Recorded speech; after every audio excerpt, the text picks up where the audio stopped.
आज तो बहुत कमाल कमाल के क्वेश्चंस बन रहे हैं। अब देखते हैं आपके पास में किरचॉफ के प्रथम नियम का। किरचॉफ के कितने नियम थे? 2। किरचॉफ के कितने नियम? 2। दोनों ही बहुत ही बलशाली।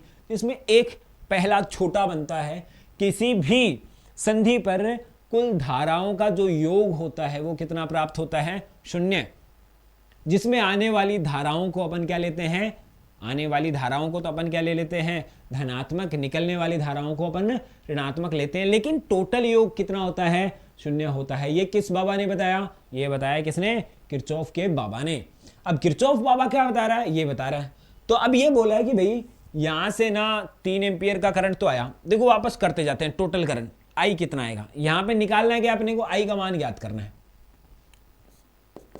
आई का मान ज्ञात करना है। दिए चित्र में दर्शाए गए परिपथ में विद्युत परिपथ आई का मान ज्ञात कीजिए। सिंपल है, अपने को आई का मान ज्ञात करना है। 1 नंबर का बहुत बढ़िया न्यूमेरिकल पूछा जाता है। तो फटाफट देखेंगे अपन इसके अंदर। ये 3 एम्पियर आ रहा है ना, तो प्लस का 3। ये 1.5 एम्पियर इधर से जा रहा है तो माइनस का 1.5। देखते हैं आगे। ठीक है, अब यहां से, अब यहां देखो यहां पे कितना बच गया? यहां पे जो पहले किसका मान पूछा? x का मान तो कितना हो गया? x पूछा है पहले। तो यहां से 3 आया, यहां से 1.5 गया, तो यहां कितना बच गया? 1.5। तो यानी कि यहां पे आया 1.5 एम्पियर।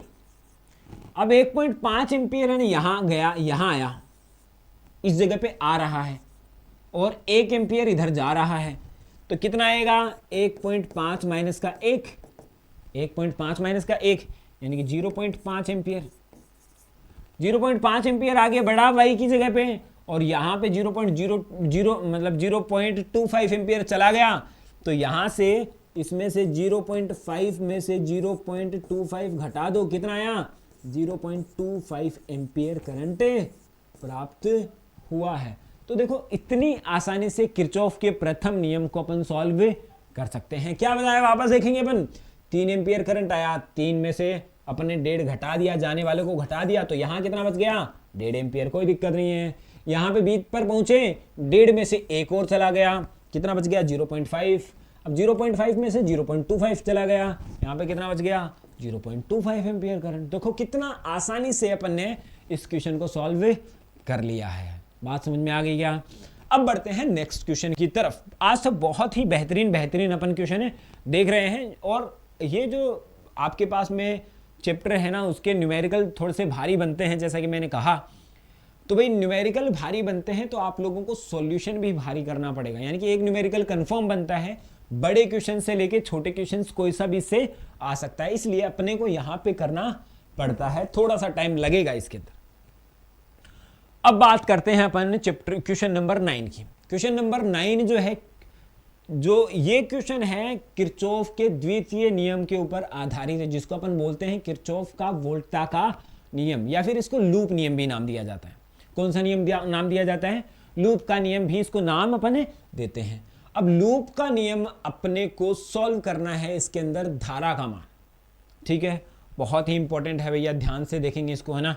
पहले तो अपन इसको डायग्राम बनाएंगे, पहले वापस थोड़ा सा डायग्राम देखते हैं। ये यहाँ पे इस तरीके से लगा रखा है 14 वोल्ट की बैटरी, सॉरी यहाँ पे लगा रखी है 14 वोल्ट की बैटरी। ठीक है, यहाँ अब यहाँ पे क्या कर रखा है? 4 ओम कनेक्ट कर रखा है, और 10 वोल्ट की बैटरी लगा रखी है, और 6 ओम लगा रखा है। ठीक है, 4 ओम लगाया, 10 वोल्ट की बैटरी लगाई, और 6 ओम लगाया, इसको कनेक्ट कर दिया ऐसे। ठीक है, वापस देखना पड़ेगा, और यहां से लगा दिया है 2 ओम नीचे की तरफ, ये लगा दिया 2 ओम नीचे की तरफ, 2 ओम। अब अपने को प्रत्येक तार के अंदर धारा का मान ज्ञात करना है। अब प्रत्येक तार के अंदर धारा का मान ज्ञात करना है, तो इसके लिए लागू होगा कौन सा नियम? किरचॉफ का द्वितीय नियम। जब भी ओम का नियम कहीं पे फेल हो जाता है, कहने का मतलब ओम का नियम सिंपल है, एक बैटरी लगी हो तो धारा निकालने के लिए, प्रतिरोध निकालने के लिए ये सब में काम में आ जाता है। लेकिन जब कॉम्प्लिकेटेड सर्किट हो, एक से ज़्यादा बैटरी जुड़ी हुई हो, और प्रत्येक तार के अंदर धारा ज्ञात करनी हो तब अपने को किरचॉफ की सहायता लेनी ही पड़ेगी। अब किरचॉफ अपने की सहायता करेगा। सहायता क्या करेगा? उसने कहा कि मेरा लूप नियम लगा दो। यहाँ पे 10 वोल्ट है, 10 वोल्ट है भैया। पहले देख लेते हैं, अगर डायरेक्शन थोड़ी सी भी गलत हो गई ना, यहाँ पे नेगेटिव है, यहाँ पे पॉजिटिव है, ठीक है, यहाँ पे नेगेटिव है, यहाँ पे नेगेटिव है, यहाँ पे पॉजिटिव है, 10 वोल्ट, ठीक है। ऊपर वाली देख लेते हैं, ये तो सही है क्या? 14 वोल्ट की बैटरी है, यहाँ पे पॉजिटिव था, ठीक है, अब कोई दिक्कत नहीं है। तो केवीएल लगाना है अपने को। तो यहाँ तो मान लेता हूँ मैं ए, ये ले लिया बी, ये ले लिया सी, ये डी, ये ई और ये एफ। यहाँ पे अपन ने इसको लिया है। ध्यान से देखेंगे, बहुत इंपॉर्टेंट, बहुत इत्मीनान से देखेंगे। किरचॉफ के द्वितीय नियम के ऊपर आधारित न्यूमेरिकल करने वाले हैं। एक न्यूमेरिकल अगर आपने कर लिया तो आप पाओगे कि आप किसी भी तरीके के न्यूमेरिकल को आप कर सकते हैं, ठीक है। तो किरचॉफ के नियम के अकॉर्डिंग अपन देखते हैं, पहले के अंदर अपन लगाते हैं लूप नियम। किसमें लगाएं? ए बी सी डी के अंदर। हम लूप किसी भी डायरेक्शन में लगा सकते हैं, वो अपने ऊपर डिपेंड करता है। तो मैं लूप लगा रहा हूं ए से लेकर इस तरीके से। कहने का मतलब मुझे इस क्रम में जाना पड़ेगा। तो ए एफ सी बी, ए में लूप लेने पर लूप लगाया। लूप लगाने का मतलब क्या हुआ? मैं यहां से जाके क्रम से इसी के ऊपर बढ़ूंगा, ठीक है। और हम करने क्या वाले हैं? इसके अंदर अपन करने वाले हैं जो प्रतिरोधों पर जो खर्च विभव है वो बैटरियों के विभव के बराबर होता है, ऐसे मुझे करना है। तो सबसे पहले यहां से मैं देखता हूं तो ये प्रतिरोध आया, तो मैं इसके अंदर जो धारा है, मैं यहां पे सबके अंदर धारा मान लेता हूं। पहले तार के अंदर मैंने धारा मान ली आई, इस तार के अंदर मैंने धारा मान ली आई, और यहां से ये धारा बट गई दो भागों में। इधर मैंने मान ली I1, इधर मैंने मान ली I2, ठीक है। तो एक तो मैं सीधी डेफिनेशन लिख सकता हूं कि I बराबर किसके होता है? I1 प्लस का I2 के। क्यों? आपको मानना है, सिर्फ आपको क्या करना है? मानना है, ठीक है कि नहीं। यहां से I गया तो I दो भागों में बट गया, I1 और I2 के रूप में। हमें I का मान ज्ञात करना, I1 का ज्ञात करना, I2 का ज्ञात करना, यानी कि सबके अंदर अलग अलग धाराओं का मान अपने को ज्ञात करना है, ठीक है। अब देखते हैं लूप लगाने पर। पहले तो इस प्रतिरोध के ऊपर विभव कितना होगा? तो 4 ओम पर प्रतिरोध V इक्वल टू IR। यहां पे धारा कितनी है? I है, तो कितना आएगा? I मतलब I है, और R कितना? 4, तो 4I, और वो भी प्लस का, वो भी किसका? प्लस का। ध्यान देंगे भाई, थोड़ा सा कॉन्फिडेंस के साथ में थोड़ा सा ध्यान देंगे। इसके अंदर है ना, हम क्या करने वाले हैं? किरचॉफ की सहायता से ये जो कॉम्प्लिकेटेड सर्किट है उसके अंदर हम प्रत्येक तार के अंदर धारा का मान ज्ञात करने वाले हैं, ठीक है। इसके लिए मैंने क्या किया? ABCDEF एक लूप ले लिया है, ये न्यूमेरिकल है, और इसके अंदर मैं लूप अप्लाई करूंगा जो कि किरचॉफ का द्वितीय नियम है। लूप अप्लाई का करने का मतलब मैं शुरू से चलूंगा, एक कोने से स्टार्ट करूंगा और दूसरे कोने पर लगातार क्रम से ही चलता जाऊंगा। और करूंगा क्या? मुझे प्रतिरोधकों का जो विभव है वो बैटरियों के विभव के बराबर करना है। प्रतिरोधकों पर जो खर्च विभव है वो बैटरियों के विभव के बराबर करना है। तो यहां से मैं चलता हूं, इस जगह से चला, तो यहां पे आया मेरे पास में 4 ओम प्रतिरोध। तो इसके ऊपर विभव कितना होगा? प्रतिरोध है ये, तो प्रतिरोधकों पर विभव ज्ञात करना है। V equal to IR। तो I कितना है? इस तार के अंदर I है, और यहाँ पे 4 है, तो 4I, वो भी प्लस का। क्यों प्लस का? जब भी मैं, धारा भी इसके अंदर इसी डायरेक्शन के अंदर है, और लूप भी इसी डायरेक्शन के अंदर है। जब धारा और लूप दोनों एक ही दिशा में हो तब हम क्या लेंगे? प्रतिरोधकों पर खर्च विभव धनात्मक लेंगे, ठीक है। तो धारा भी इसी डायरेक्शन में, देखो I आ रही है इधर, और लूप भी मैंने इधर ही लिया है, तो 4I। यहाँ से बढ़ूंगा मैं आगे, यहाँ तो बैटरी आ गई, बैटरी को नहीं देख रहे अपन, पहले देख रहे हैं इधर। यहाँ पे 6 ओम है, और धारा भी कितनी जा रही है इसके अंदर? I1, इसी डायरेक्शन के अंदर। लूप भी इसी डायरेक्शन में, धारा भी इसी डायरेक्शन में। तो कहने का मतलब आएगा तो प्लस का। किसका आएगा? प्लस का कितना आएगा 6i1, 6i1 आएगा। कितना आएगा 6i1। आगे बढ़ता हूं, कोई प्रतिरोध नहीं है, दोनों प्रतिरोध खत्म, दोनों प्रतिरोध खत्म। तो ये तो मैंने निकाल लिया प्रतिरोधकों पर विभव, प्रतिरोधकों पर विभव। अब बात कर रहा हूं बैटरियों पर विभव। बैटरियों के अंदर जब भी अपन जाते हैं तो कहां से गए हैं, इधर से जाए हैं। देखो पहले ये आ रही है बैटरी, यहां से देखो ये आ रही है। तो पहले तो क्या है ऋणात्मक, दूसरा क्या है धनात्मक, पहला ऋणात्मक फिर धनात्मक। तो जब भी ऐसी कंडीशन हो कि ऋणात्मक से अपन धनात्मक की तरफ जाएं, यानी कि जिस यहाँ ऋणात्मक टर्मिनल से धनात्मक टर्मिनल की तरफ जा रहे हैं, तो जो लास्ट वाला टर्मिनल है वैसा ही अपने को आंसर लेना है। तो लास्ट में क्या आ रहा है धनात्मक, तो इसलिए अपने को क्या लेना है 10 वोल्ट धनात्मक। अब आगे जाता हूं मैं, इसको आगे की तरफ बढ़ता हूं। यहां देखो ऋणात्मक से धनात्मक की तरफ गया मैं बैटरी के अंदर, तो यहां पे भी कितना आया प्लस का 14 वोल्ट, प्लस का 14 वोल्ट। ठीक बात, यहां से देखता हूं मैं 4i प्लस का 6i1 बराबर कितना आया 24, बराबर कितना आ गया 24। ठीक है, अब यहां से देखो i का मान जो है ना, i का मान तो कितना है i1 प्लस i2, तो मैं क्या लिखूंगा 4i1 प्लस का i2 बराबर प्लस का 6i1 बराबर 24। ठीक है, यहां से लिखता हूं तो कितना आया 4i1 प्लस का 4i2 प्लस का 6i2 है ना बराबर 24। अब i1 और ये नहीं 4i2 और 6i2 10i2 हो गया, तो यानी कि 4i1 प्लस का कितना आया 10i2 बराबर कितना आ गया 24। ये समीकरण ले लिया मैंने एक।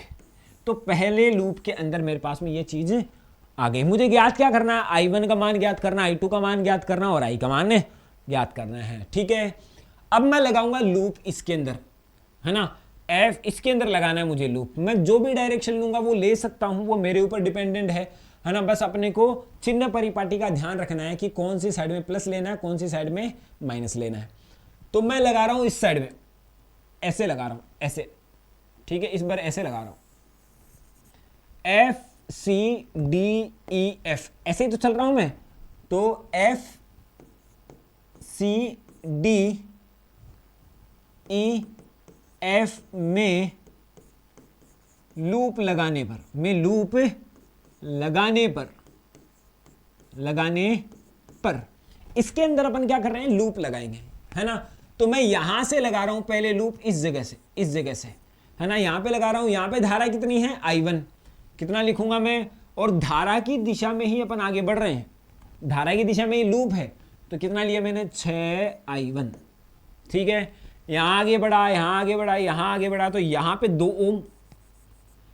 अब इसके अंदर देखो धारा तो इधर और लूप इधर, धारा तो इधर जा रही है, लूप इधर। तो कहने का मतलब माइनस का, किसका आएगा माइनस का, और कितना आएगा 2, और धारा कितनी है इसकी i2, यानी कि 2i2 बराबर, ये तो प्रतिरोधकों पर विभव आ गया। अब यहां पे देखो ये जो 10 वोल्ट है, यहां से किधर जा रहे हैं अपन, नेगेटिव से पॉजिटिव की तरफ, यानी कि यहां पे आ गया पूरा का पूरा 10। तो ये ले लिया समीकरण नंबर 2, समीकरण नंबर 2। अब इन दोनों से तुम्हें क्या करना है, वैल्यू निकालनी है। हमें क्या करना है, वैल्यू निकालनी है i1 या i2 की। तो समीकरणों को सॉल्व करना तो मुझे आता है। अगर मैं इस समीकरण को 5 से गुणा कर दूं तो ये कितना आएगा 30i1 माइनस का 10i2, 5 से गुणा किया तो 50, समीकरण नंबर 3। इन दोनों समीकरणों को जोड़ दो आप, कितना आएगा 34i1 बराबर, और ये कितना आएगा 10 से 10 तो कट गया, यहां से कितना आया आपके पास में 50, और ये आया आपके पास में 74।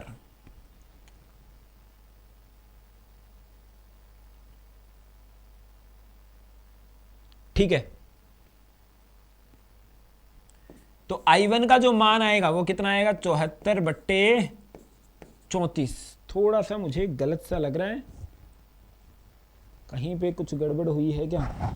चलिए देखते हैं। इस तरीके से अपन ने i1 का मान निकाला, है ना। इस तरीके से अपन ने i1 का मान निकाल लिया है। अब इस i1 का मान जो है, इस i1 का जो मान है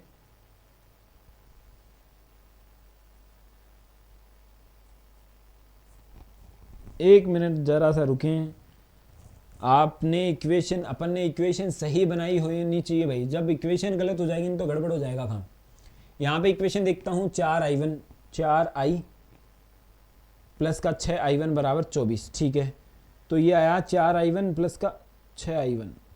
अच्छा अभी देखो यहाँ से थोड़ा सा गलत कर दिया अपन ने, थोड़ा सा क्या, बहुत सारी ब्लेंडर मिस्टेक कर दी अपन ने। एक गलती हो जाएगी ना तो पूरा का पूरा क्वेश्चन क्या हो जाएगा, गलत। चलिए कोई बात नहीं। गलती कहाँ की अपन ने वो देखो आप। यहाँ पे कितना था, 4i प्लस का 6i1, 4i प्लस का 6i1 था, मैंने यहाँ पे i2 मान लिया बाद में, ठीक है। यहाँ से देखो आप क्या करोगे, यहाँ से यहाँ पे भी सही लिखा है मैंने 4i1, यहाँ पे तो कितना लिख दिया 4i1, यहाँ पे इसको किया तो प्लस 4i2 है ना, प्लस 6i1, मैंने यहाँ पे इसको i2 लिख दिया था, बराबर कितना आया 24। यहाँ से मैं सॉल्व करता हूँ तो ये देखो ये हुआ है 10i1 हुआ है ना, प्लस का 4i2 बराबर कितना हुआ 24। अब ले लिया समीकरण नंबर 1। सॉरी गलती हो जाती है। अब इसके अंदर लूप लगाया मैंने, कितना आया 6i2 माइनस का कितना लिया 2, नहीं